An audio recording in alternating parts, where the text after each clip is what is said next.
Chess ఆడడం వల్ల ఎన్ని ప్రయోజనాలు ఉన్నాయో తెలుసా మీకు? మెరుగైన ప్లానింగ్. జీవితంలో విజయవంతం కావాలంటే ఓ ప్లానింగ్, పద్ధతి, విజన్ చాలా అవసరం. ఇవన్నీ చెస్ ఆడడం వల్ల మెరుగుపడతాయి. దీనివల్ల ప్రతి విషయంలోనూ పక్కా ప్లానింగ్తో ముందుకెళ్తారు. సెకండ్ వన్, ఆలోచన సామర్థ్యం. చెస్ ఆడడానికి ఆలోచన సామర్థ్యం మెరుగ్గా ఉండాల్సింది, లేదంటే గెలుపు చాలా కష్టం. రెగ్యులర్గా చెస్ ఆడడం వల్ల ఎదుటివారు ఎలా ఆలోచిస్తున్నారన్నది తెలుసుకోవచ్చు. తద్వారా మీ ఆలోచన సామర్థ్యం కూడా మెరుగుపడుతుంది. థర్డ్ వన్, జ్ఞాపక శక్తి. చెస్ రెగ్యులర్గా ఆడడం వల్ల జ్ఞాపక శక్తి పెరుగుతుంది అని అధ్యయనాలు చెప్తున్నాయి. అందువల్ల మీ పిల్లలకు చెస్ ఆడడం నేర్పించండి.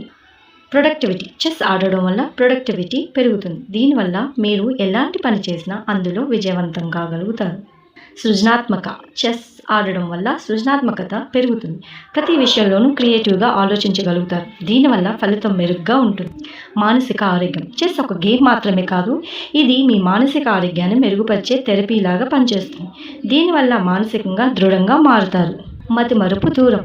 చెస్ ఆడడం వల్ల మెదడు చురుగ్గా పనిచేస్తుంది. సాధారణ సమయంలో కంటే చెస్ ఆడే సమయంలో మెదడు ఎక్కువ క్రియాశీలంగా ఉంటుంది. దీనివల్ల మతిమరుపు వంటి సమస్యలు రావు.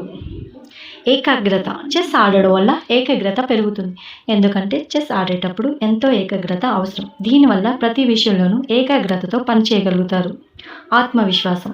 ఎలాంటి గేమ్ ఆడి గెలిచినప్పుడు కలిగే సంతోషం కంటే చెస్ ఆడి గెలిచినప్పుడు కలిగే ఆనందం ఎక్కువగా ఉంటుంది. దీనివల్ల ఆత్మవిశ్వాసం కూడా రెట్టింపు అవుతుంది.